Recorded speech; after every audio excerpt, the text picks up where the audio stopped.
vers toi, elle peut même venir dans un emballage que tu n'aimes pas. Mais prends la peine d'ouvrir le contenu avant de juger le paquet.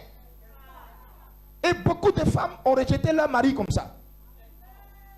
Parce que l'emballage, elle a vu là, ça ne lui plaît pas. Mais ce qui est dans l'emballage là, tu ne connais pas. L'emballage, elle a vu là, elle n'aime pas. Aïe.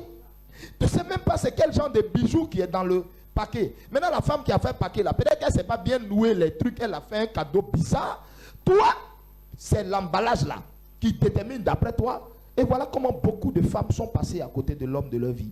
Aujourd'hui, ils sont dans des foyers où elle n'est pas tranquille, elle n'a pas la paix, elle regrette. Je me rappelle de l'histoire du prophète Kakou et de la jeune sœur. Le prophète Kakou était allé demander cette sœur en fiançailles. À cette époque, on était à Foursquare. Et le vieux, parce que c'est comme ça, nous tous on l'appelait, hein, le vieux avait des tapettes. Les tapettes zénith en attendant là. C'est ça lui, il a porté pour aller voir la sœur, pour dire oui.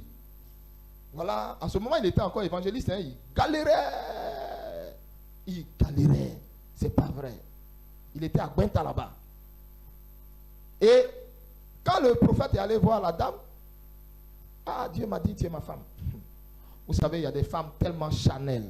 En fait, elle ne voit pas plus loin que le bout de son nez. Donc, du coup, elle a vu l'emballage là. Elle a vu le monsieur en attendant là. Elle a regardé comme ça là. Son lui comme ça là. Son modèle comme ça là. Il est parti où est ça là? En temps, voilà Kakou aussi. Un petit monsieur. Big. Coup de petit. Voilà taille. Vous qui avez connu Kakou. Voilà taille. Voilà taille. On ne le voit même pas. Donc on est obligé d'ajuster sa chair. Voilà taille. C'est ce type-là qui portait le réveil de la nation. Et c'est ça Dieu a amené vers la fille là. Et puis elle a refusé. Kakou pleurait. Il demandait à Dieu de le consoler. Et puis c'est comme ça Dieu lui dit, va faire programme à Divo. Il s'en va du moins. C'est ça, je crois à Divo ou Gagnois, je ne me rappelle plus. Il s'en va faire programme. Et pendant le programme, il voit une jeune femme qui passe avec son cartable sur sa tête, Willy Kakou. Et c'est comme ça, il prend la jeune soeur, il la marie. C'est elle qui est devenue Madame Kakou. La femme qui a refusé Kakou là. Maman, tu te rappelles son nom? C'est le nom de son mari là, je me rappelle. Il s'appelle. Son mari là s'appelle, je crois, Daniel. Son mari, le mari de la dame qui a refusé Kakou là, il s'appelle Daniel. Daniel quelque chose là. Mais un bel homme est lancé. Daniel. Mais ce qu'il a montré à la femme, attends, où il était pâle. Où il était pâle. Où il était pâle. Mon Dieu. Tous les jours de sa vie, elle regrette. Tous les jours de sa vie, elle maudit cette rencontre. Est-ce qu'il la voit même? Tu voulais lancer joli garçon mannequin.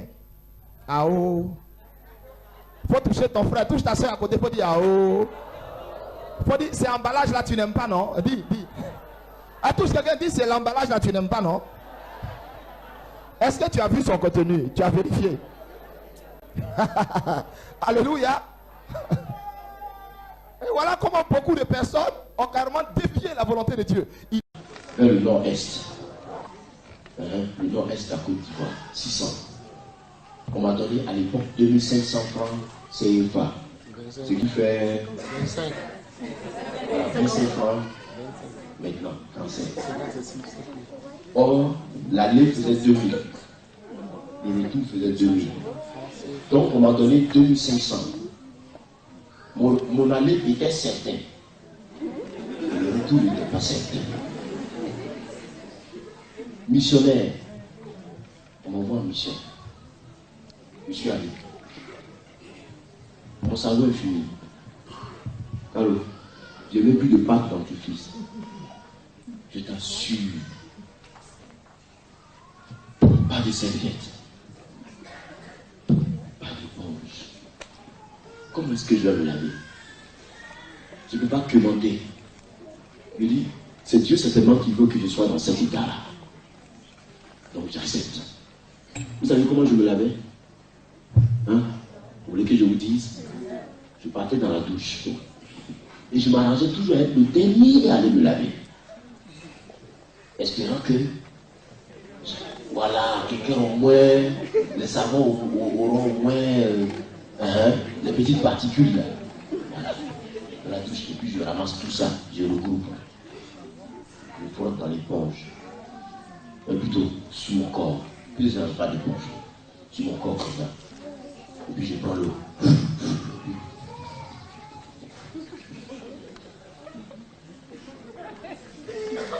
Et comme je n'avais pas de serviette, je m'enroulais dans mon drap. Le drap aspire l'eau, espérant que je me suis essuyé quoi. Et je sors, je suis pasteur. Je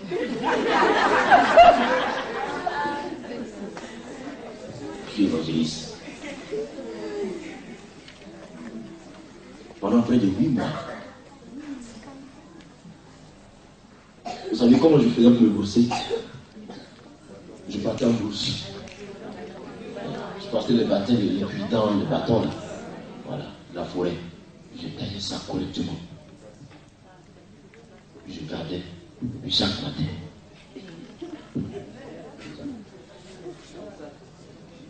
C'est comme ça que je faisais. S'il vous plaît, ne vous levez pas très tôt. Vous faites comme ça. Dis à ton ami, baisse ta main. Baisse ta main.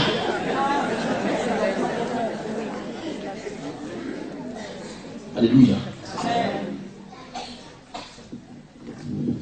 Nous passions 2 jours sans manger. Le pasteur qui était là-bas me prend. Il va en mission avec moi. À bicyclette. 120 km. 120 km de bicyclette, comme ça. Il maîtrise le vélo. Le monsieur maîtrise les rues et les ruelles. Au milieu de la forêt comme ça. Vous voyez les forêts d'Afrique. Quand en Afrique on dit qu'il y a la forêt, vous voyez la forêt là, non? Voilà, au milieu. Et il est devant et je suis derrière lui. Écoute, il entend là-bas. Qu'est-ce qu'il y a? Il dit, hé, évangéliste, qui est tombé?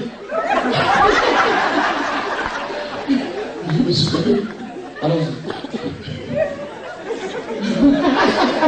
On s'en va. On arrive dans tel village. On prêche, il y a le village et tout. Il y a tout ça. Les pratiques marchent, hein? Et dans tout ça, les pratiques guérissaient tout ça. C'est ce qui était épatant. Caro, Dieu nous consolait par le miracle. Le miracle se fait. Et après ça, on prend la bicyclette, on continue. Dans mon cœur, c'est sérieux. Satan va me parler. Voilà, tu as quitté la faculté pour ces histoires-là. Tu parles au milieu de la forêt. Je pense à l'université.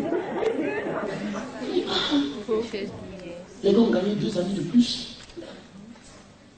Tu dois ta maîtrise maintenant. La maîtrise signifie quoi? Après ça, tu rentres à l'ENA et puis bon, tu es au paquet là. Tu commences à recevoir un salaire. Et puis le juge, j'aimais tellement ça. Je pense jusqu'à. Mais je savais que tu ne pouvais plus le dire. Donc, j'étais obligé d'y aller. 120 km à bicyclette. Après tout ce périple-là, une semaine après, le Seigneur me mandate dans l'un des villages où nous étions passés. Dieu me dit, va, prêche. 20 km à pied. Cette fois-ci, il n'y a plus de bicyclette. À pied, comme ça.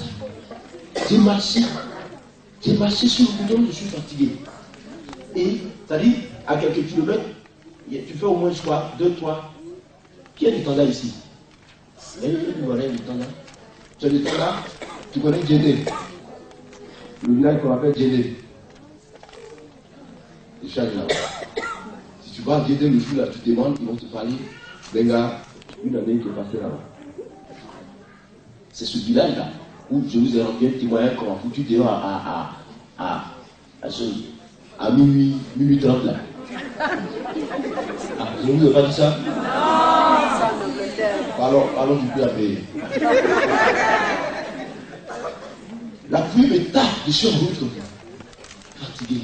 Au milieu de la forêt. Vous savez qu'en pleine forêt, à 17h30 déjà, il fait déjà nuit.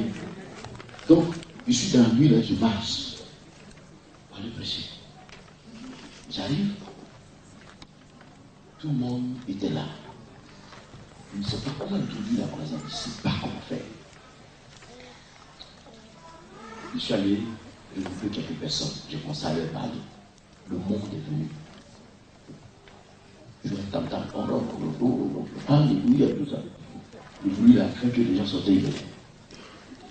Le monde est venu, j'ai commencé à prêcher. Jésus sauve. Jésus-Christ est Seigneur. Et quand tu me regardes, même, je ne ressemble pas à un gars dont le Seigneur est Seigneur. Mais il dit que le Seigneur est Seigneur.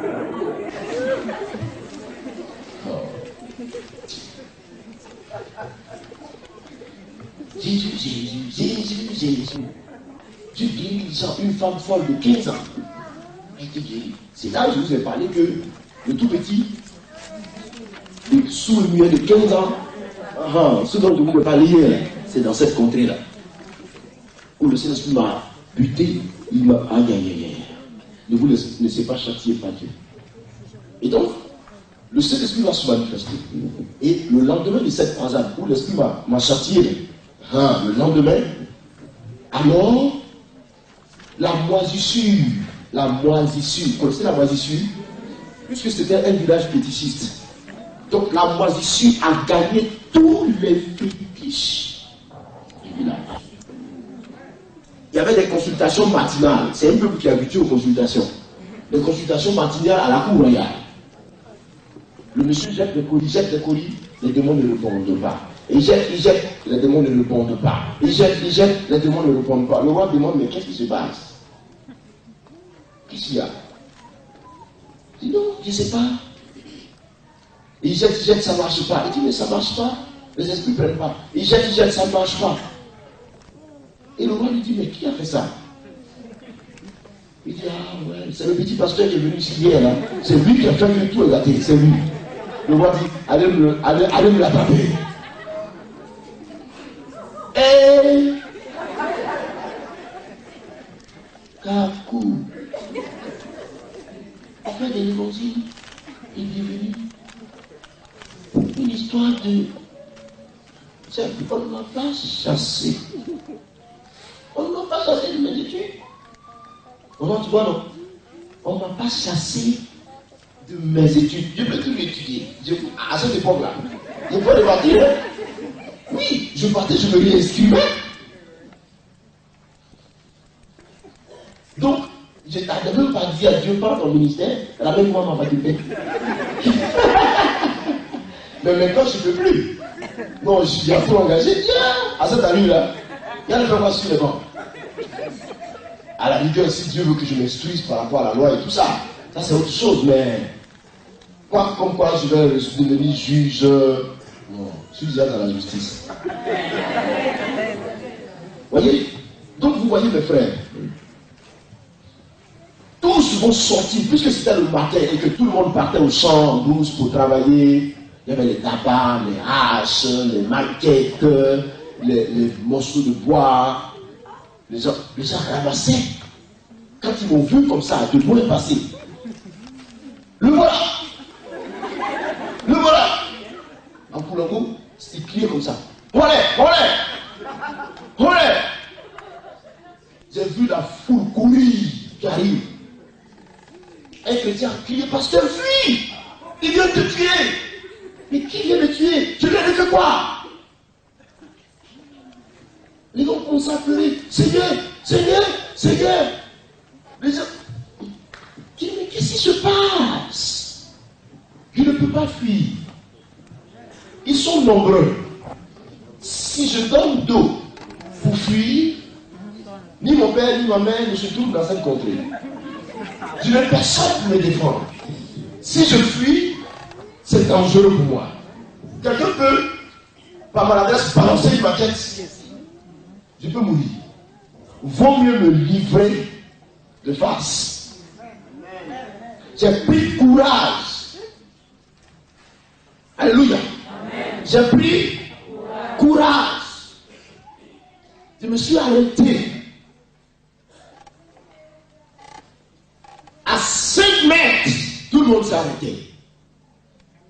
Qu'est-ce que vous me voulez? Les gens parlaient pour l'amour. Qu'est-ce que vous me voulez? Il y en a qui disent tu dois mourir aujourd'hui. Tu as fait détruire, tu as gâté nos fétiches. Le roi dit de te tuer. Et je dis non, Seigneur, si c'est mon jour, prends-moi. Mais il n'y avait pas de solution. Il n'y avait aucune solution, mes amis. Qu'est-ce que je dois faire? J'ai dit bon, je vais d'abord empocher ma Bible. Hein? Il allait me tuer. J'ai mis ma Bible dans ma poche. J'ai croisé mes bras comme ça. Et puis je me suis, vous voyez, cambré comme ça, allant vers eux. Il dit, me voici, attrapez-moi. Et puis tuez. Me voici. Et je suis allé me livrer entre leurs mains, moi-même. Non, c'était provoquer le Saint-Esprit. Mes amis, quand je prêche la parole de Dieu, je sais de qui je parle. Je dis, je sais de qui je parle. Avant que n'importe qui se lève pour se mettre derrière la chair, pour ouvrir la bouche et déclarer que Dieu est ceci, cela, ceci, cela, je vous en prie. Il faut l'avoir rencontré au préalable. De votre rencontre émergera un homme selon Dieu.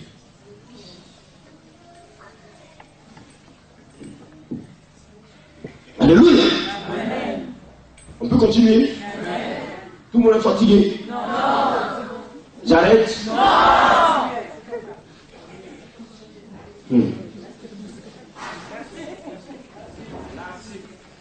Je suis allé me livrer.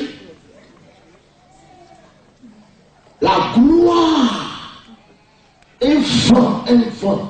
Vous savez, l'esprit est un souffle. Un vent a siffloté le haut comme ça. En haut comme ça. Le haut de ma tête, là, comme ça. Comme un tourbillon, j'ai entendu fou, comme ça. Mais comme si le vent venait passer au travers de moi. J'ai rien compris. Mais une chaleur à la fois froide, je ne sais quoi, mais tout mon corps. Mes cheveux se détachaient au-dessus de ma tête. J'étais rempli de la chair de poule couvrait mon corps. Je ne savais même pas ce qu'il fallait faire. Mais une force, une puissance est descendue dans ce vent. Soufflé au-devant de moi. Soulever la poussière. Mais un vent tellement violent que pendant que je partais, me voici, attrapé et puis livré. Et tué. Comme ça. Le vent soufflé. J'ai vu tous les flambeaux qui étaient arrêtés devant moi tomber à terre sous la pression du vent. Avec la poussière sur eux. Ils sont tous tombés. Les maquettes sont tombées de part et d'autre, les tabacs abandonnés. Et là, s'est levé, il a commencé à fuir. Où vas-tu?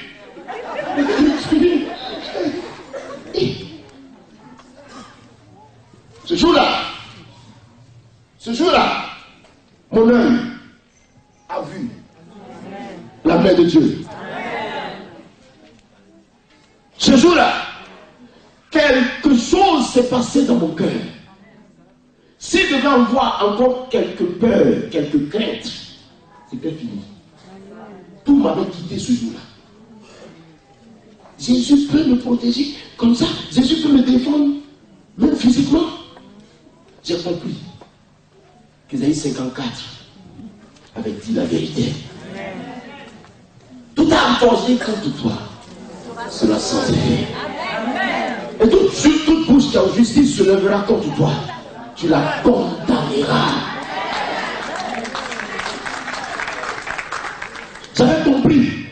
qu'Ésaïe avait dit la vérité. Me délivrer? Non. Dieu s'était manifesté à moi. Mais le même soir, la croisade était plus grave que la veille. Je sautais encore plus. Mais le mieux contre la puissance de Dieu. Je vais voir quoi dans mon ancien temps. Ouh là là. Ça aurait été mon ancien temps. On a ramassé les fauteuils juste qu'on est fatigué. On n'a même pas fait notre séminaire, on est parti à la maison. Jésus, Jésus, Jésus, Jésus. Alléluia, alléluia. Mon Bible se déchire. Je ne sais plus combien de fois j'ai changé de Bible. Mes amis, Dieu est réel. Pour vous, il est capable de tout. Voilà comment Dieu va me délivrer là.